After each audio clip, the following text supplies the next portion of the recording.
Platoon é um acerto de contas com a própria Guerra do Vietnã. Escrito e dirigido por um veterano que esteve lá, o filme não romantiza o combate. Ele expõe medo, culpa, tensão moral e a linha tênue entre a humanidade e a brutalidade.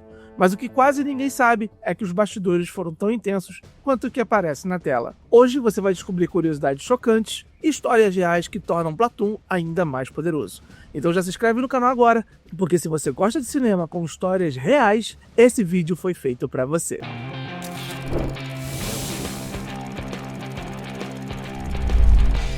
O que pouca gente sabe é que Platoon é, antes de tudo, um filme profundamente pessoal. O roteiro foi inspirado diretamente nas experiências reais de Oliver Stone, que serviu como soldado de infantaria de combate no Vietnã. Ele não escreveu essa história como um observador distante, ele escreveu como alguém que esteve lá, viveu aquilo e voltou carregando cicatrizes que não aparecem em fotografias. Stone começou a escrever Platoon logo após retornar da guerra. Parte da motivação vinha de um incômodo muito claro. Ele queria contrapor a visão romantizada e falsa da guerra que tinha visto em filmes anteriores, especialmente em Os Boinas Verdes, estrelado por John Wayne.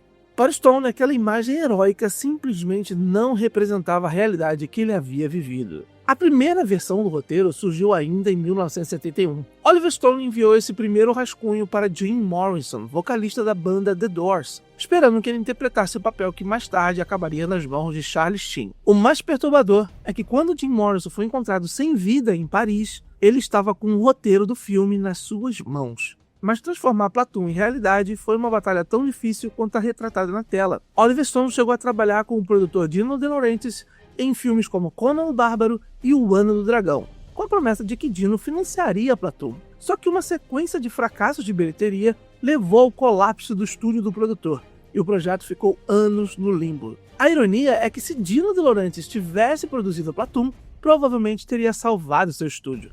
O filme foi feito com um orçamento de apenas 6 milhões de dólares e arrecadou impressionantes 138 milhões só nos Estados Unidos.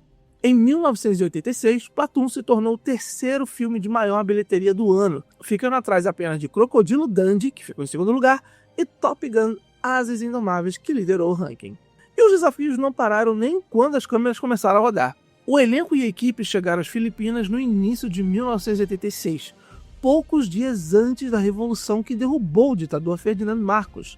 O clima era de completa instabilidade. Willem Dafoe contou que 1 ou 2 dias depois de chegar a Manila, acordou, olhou pela janela e viu colunas de tanques avançando pelas ruas. Naquele momento disseram a ele que o filme provavelmente seria cancelado e que, pior ainda, ninguém poderia deixar o país. A produção ficou por um fio. Segundo relatos, Oliver Stone precisou subornar o novo governo para conseguir autorização e finalmente dar início às filmagens. Outro problema para a produção foi que o exército dos Estados Unidos se recusou a apoiar o filme. Para as Forças Armadas, a obra era crítica demais à Guerra do Vietnã. Sem apoio oficial, sem equipamentos militares, a produção precisou recorrer às Forças Armadas Filipinas, que acabou emprestando armas, veículos e suporte logístico. Mas o verdadeiro campo de batalha começou antes mesmo das filmagens. Todos os atores passaram por 2 semanas de treinamento militar intensivo nas Filipinas, cabelos raspados no platão militar, obrigação de permanecer em personagem o tempo todo, alimentação restrita a rações do exército, proibição de banho e uso de banheiros, carga real de peso nas costas, noites dormindo na selva e até escala de vigia durante a madrugada. O consultor militar Dale Dye levou a experiência ainda mais longe, simulando situações reais de combate para ensinar os atores a reagirem sob estresse extremo. Ele também teve longas conversas com o elenco sobre transtorno de estresse pós-traumático e até sobre a sensação física de levar um tiro. Era uma imersão forçada no trauma. E o objetivo de Oliver Stone não era criar camaradagem ou espírito de equipe, muito pelo contrário. Stone queria quebrar os atores física e mentalmente. A ideia era fazer com que eles chegassem ao limite, completamente esgotados, para que estivessem emocionalmente destruídos, exatamente como soldados em guerra. Durante as filmagens, Oliver Stone se tornou ainda mais agressivo. Segundo John C. McGinley, todo mundo odiou Stone durante o período das gravações. Isso fazia parte do plano. O diretor queria que o elenco sentisse medo, raiva e tensão constante, algo que se aproximasse, mesmo que minimamente, do horror real do combate. Muitos membros do elenco e da equipe afirmam que o comportamento de Stone beirava o psicótico em vários momentos. O clima era tão pesado que Johnny Depp contou que durante uma cena particularmente estressante, ficou tão intimidado pela postura agressiva de Stone que quase vomitou. Cut. Bullshit. Do it again. Para Stone, o desconforto não era um problema, era parte do processo. A montadora do filme, Claire Simpson, chegou a relatar que certa vez Stone gritou com ela por ter retirado imagens de uma cena. Só que essa cena sequer foi filmada. Além de montar Platoon, Claire Simpson sugeriu que Oliver Stone utilizasse Adagio for Strings, do compositor Samuel Barber, nas cenas mais emocionais. A música se tornou uma das marcas mais fortes do filme, ampliando a dor e o peso emocional de cada imagem. Nada em Platoon foi confortável, nem para quem assistiu, e muito menos para quem fez. Agora deixa eu te perguntar, você acha que todo esse sofrimento nos bastidores foi necessário para criar um filme tão real? Ou Oliver Stone passou dos limites em nome da arte? Diz aí nos comentários. Algumas das escolhas de elenco em Platoon são tão carregadas de significado quanto o próprio filme, e tudo começa com o personagem mais temido da história, o Sargento Barnes. O papel foi originalmente oferecido a Kevin Costner, que recusou. Costner não quis aceitar o papel por respeito ao próprio irmão, que era veterano da Guerra do Vietnã. Para ele, interpretar aquele personagem seria uma forma de desrespeito pessoal. Já o Sargento Elias nasceu de uma ideia ainda mais simbólica na mente de Oliver Stone. Stone queria originalmente escalar um ator nativo americano, porque via Elias como uma representação espiritual da natureza, da consciência e da moral em meio ao caos da guerra. Curiosamente, Val Kilmer chegou a fazer teste para o papel de Elias. Segundo Oliver Stone, a audição foi tão estranha quanto memorável. Kilmer interpretou o personagem como um xamã indígena, algo que deixou claro o quanto aquela figura já era vista como algo além de um simples soldado. Stone tomou outra decisão ousada ao escalar Tom Berenger e Willem Dafoe contra seus próprios tipos. Tom Berenger era conhecido por interpretar personagens bons, heróicos. Já Dafoe vinha de até então uma sequência de vilões no cinema. A inversão funcionou de forma brilhante e rendeu indicações ao Oscar para ambos, reforçando o impacto emocional desse duelo moral dentro do filme. No início, John Spencer havia sido escalado como Sargento O'Neill, enquanto John C. McGinley recebeu a proposta para interpretar Tony. Mas Spencer acabou desistindo do projeto, e Oliver Stone decidiu oferecer a McGinley o papel maior. No fim, quem interpretou Tony foi Ivan Kane. O papel principal, o de Chris Taylor, também quase seguiu um caminho completamente diferente. Keanu Reeves e John Cusack recusaram participar do filme. Curiosamente, Charlie Sheen chegou a ser rejeitado inicialmente por ser considerado jovem demais para o personagem. O plano original era escalar o irmão mais velho de Charlie, Emílio Estevez, mas o projeto inicialmente acabou sendo engavetado por problemas financeiros e a gente já falou isso no início do vídeo. 2 anos depois, quando Platoon finalmente recebeu o sinal verde, Emílio já estava comprometido com outros trabalhos. Charlie Sheen então voltou a fazer o teste e dessa vez conquistou o papel que definiria sua carreira. Desde o primeiro minuto, Platoon já conversa com a história do cinema. O filme é narrado por Charlie Sheen, e essa narração ecoa diretamente a voz de seu pai, Martin Sheen, em Apocalipse Now. Não é só uma coincidência simbólica. Ambos os filmes foram amplamente rodados nas Filipinas, como se o próprio cenário carregasse a memória da guerra de um filme para o outro. A influência de Platoon ultrapassou o cinema e chegou até o ensino militar. Em diversas aulas de liderança do Exército dos Estados Unidos, o personagem do Tenente Wolf é usado como exemplo de como um oficial júnior não deve se comportar. Durante a batalha próxima às ruínas da igreja, um detalhe passa rápido, mas carrega um peso enorme. Big Harold grita desesperadamente. Esse termo militar é usado quando os disparos de artilharia caem antes do alvo, podendo atingir as próprias tropas aliadas. Isso não acontece por acaso. É mais um sinal da incompetência do Tenente Wolf como líder de combate, já que foi ele quem solicitou o ataque de artilharia que quase matou seus próprios homens. Algumas cenas, porém, ultrapassaram o limite da atuação. Antes da sequência que o grupo liderado por Elias aparece fumando maconha, os atores realmente fumaram maconha. O problema veio depois. Segundo Willem Dafoe, quando o cenário finalmente ficou pronto e as câmeras começaram a rodar, o efeito já tinha passado e todos se sentiam cansados e enjoados. Outro detalhe icônico está nos capacetes dos soldados, muitos deles personalizados pelos próprios atores. O de Charlie Sheen traz a frase: "Quando eu morrer, me enterre de cabeça para baixo", ou de Brutus nesse caso, para o mundo poder beijar a minha bunda. Já o capacete de Johnny Depp traz apenas o nome Sherilyn, uma homenagem a Sherilyn Fenn, com quem ele se relacionava na época. Inclusive o violão que ele toca parece um SF, que também é uma referência a Sherilyn Fenn. O Tenente Wolf, interpretado por Mark Moses, usava no capacete um desenho de Alfred E. Neuman, mascote da revista Mag Magazine. Segundo Tom Berenger, isso fez Oliver Stone cair na gargalhada em pleno set de filmagem. Essa situação pode ter inspirado uma paródia em Os Simpsons, no episódio Team Homer.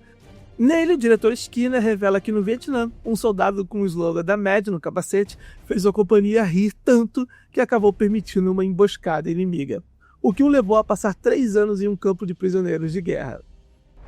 Os cigarros do filme foram tratados com obsessão histórica. A pedido de Oliver Stone, foram produzidos maços especiais de Marlboro para o filme, com um tom de vermelho mais próximo dos usados do final da década de 60. E se você prestar bastante atenção, vai ouvir um easter egg incrível. Durante a cena em que os soldados limpam as latrinas, dá para escutar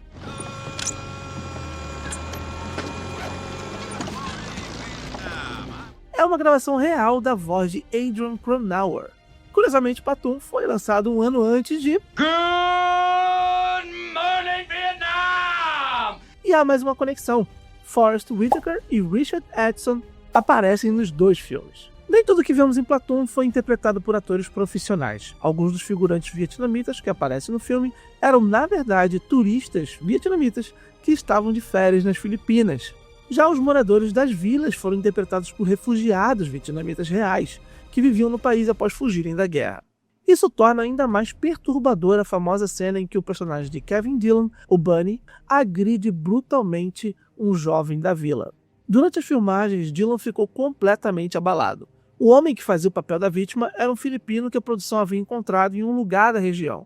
Ele era surdo, cego de um olho e amputado de uma perna. O problema é que Dillon não tinha certeza se aquele homem entendia que tudo aquilo era apenas um filme. E Dillon se sentia profundamente mal por continuar a cena. A sequência foi tão pesada que nem a própria mãe de Kevin Dillon conseguiu continuar o filme quando esse momento chegou. A violência mostrada no filme também carrega um peso técnico assustador. Em uma das cenas mais tensas, o sargento Barnes arrasta 2 mulheres para fora de um buraco da vila e pede a Tony uma granada Willie Pete, que ele lança dentro do esconderijo. Willie Pete é uma gíria militar para fósforo branco, White Phosphorus, WP. Mais especificamente, a granada de fumaça M34 de fósforo branco. Esse tipo de arma foi amplamente usado na Guerra do Vietnã por ser extremamente eficaz em espaços confinados, como túneis e bunkers. Em outra cena crucial, antes de ir atrás de Elias, Barnes ameaça aplicar o artigo 15 em Taylor caso eles não retornassem à base. O artigo 15 faz parte do Código Uniforme de Justiça Militar dos Estados Unidos, permitindo que superiores imponham punições não judiciais em certos casos. Ele trata especificamente de punições para insubordinação grave. Barnes também ameaça Júnior com a corte marcial. A resposta de Júnior é direta e desesperada. Long Binh era uma prisão militar americana no Vietnã, criada em 1966 para soldados acusados de crimes militares. Para muitos soldados, Long Binh era o símbolo máximo da degradação dentro da própria estrutura militar. Em uma cena, o sargento Barnes despreza a maconha dizendo enquanto toma um gole de whisky. Esse detalhe reflete diretamente a visão pessoal de Oliver Stone. Para ele, os soldados que fumavam maconha eram, em muitos casos, mais estáveis emocionalmente do que aqueles que abusavam do álcool. O julgamento profundamente ligado à experiência real do próprio diretor. Em outro momento marcante, Bunny tenta motivar Júnior com a frase curiosa: "You're hanging with Audie Murphy here, my man." Audie Murphy não é um nome aleatório. Ele foi um dos soldados americanos mais condecorados da Segunda Guerra Mundial, recebendo a Medalha de Honra e pelo menos outras 33 condecorações ao longo de sua carreira militar. Murphy se tornou uma celebridade nacional depois de estampar a revista Life Magazine em 1945 e mais tarde seguir carreira como ator em Hollywood. O personagem Bunny, aliás, não nasceu apenas da imaginação de Oliver Stone. Muitos dos seus trejeitos, falas e até atitudes foram retiradas diretamente do livro Nam, escrito por Mark Baker. A obra é uma coletânea de relatos reais de soldados que lutaram no Vietnã, publicada originalmente no início dos anos 1980. Uma das frases mais marcantes de Bunny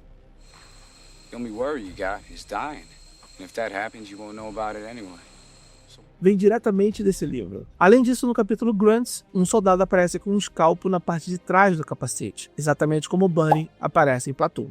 Mas talvez o momento mais pesado de bastidor envolva novamente o consultor militar Dale Dye. Durante as filmagens da cena da vila, Dye testemunhou Oliver Stone sofrer um ataque de transtorno de estresse pós-traumático no set. Segundo ele, os dois acabaram chorando juntos, unidos pelas memórias e traumas compartilhadas da Guerra do Vietnã. Ali o filme deixou de ser cinema por alguns minutos e virou lembrança viva. A batalha final do filme também não é fictícia. Ela foi uma recriação de um evento real testemunhado pelo próprio Dale Dye, enquanto atuava como correspondente de combate no 2º Batalhão, 3º Regimento de Fuzileiros Navais. Mais do que isso, após a emboscada na igreja, Dye foi o artilheiro de porta em um dos helicópteros Huey que aparecem na cena. Para não ser reconhecido, ele manteve o visor abaixado, já que também interpretava o Capitão Harris no filme. E as participações de Dale Dye não param por aí. Ele aparece logo no início do filme dentro de um body bag sendo retirado de um caminhão. Ainda mais chocante é saber que Catherine Dye, esposa de Dale, foi a mulher vietnamita jogada em uma vala comum por 2 soldados americanos após a batalha final. O personagem Elias também carrega uma história inteira costurada em seu figurino. Além do distintivo da 25ª Divisão de Infantaria no ombro esquerdo, ele usa a insígnia da 1ª Divisão de Cavalaria do lado direito. Essa divisão foi a primeira unidade americana a entrar em grandes combates no Vietnã, o que sugere que Elias pode ter participado dessas batalhas iniciais. Em uma conversa com Chris, ele menciona Ia Drang em 1965, uma referência direta à batalha de LZ X-Ray, envolvendo o 7º Regimento de Cavalaria da 1ª Divisão de Cavalaria. Esse confronto histórico é o foco do livro We Were Soldiers Once and Young, escrito pelo tenente-general Hal Moore em parceria com Joseph Galloway, que mais tarde inspirou o filme Fomos Heróis. Elias também aparenta ser paraquedista, já que em sua bandana aparece escrito Airborne. A icônica morte de Elias exigiu ainda mais do ator. Para a sequência final, Willem Dafoe precisou detonar manualmente os efeitos de impacto de bala em seu próprio corpo, usando um dispositivo portátil enquanto corria sob fogo inimigo. Segundo Dafoe, em determinado ponto o dispositivo escapa da sua mão, o que explicaria porque alguns dos explosivos não detonaram como planejado. A imagem eternizada no pôster do filme não surgiu do nada. Ela é uma recriação de uma fotografia real de 1968, feita por Art Greenspan. E após Chris Taylor se vingar do Sargento Barnes, um outro pelotão chega procurando sobreviventes. Alguém pergunta se ele está bem. Nesse momento, Taylor larga uma granada no chão. Isso não estava no roteiro.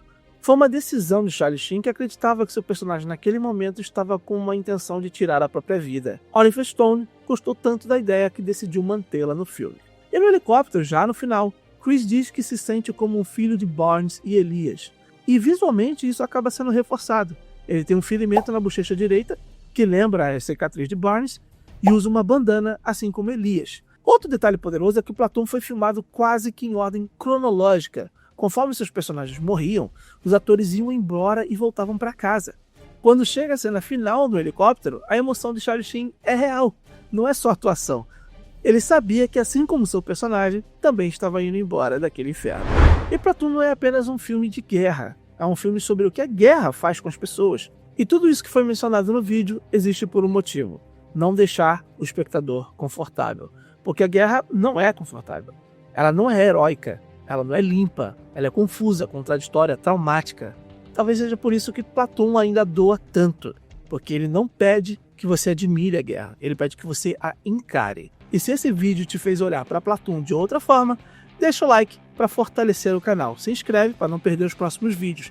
E se você gosta de filmes de guerra, eu mencionei aqui o Fomos Heróis, e tem vídeo desse filme aqui no canal também. E eu também mencionei paraquedistas aqui no vídeo, então assiste aqui o vídeo do Band of Brothers, essa série fantástica da HBO.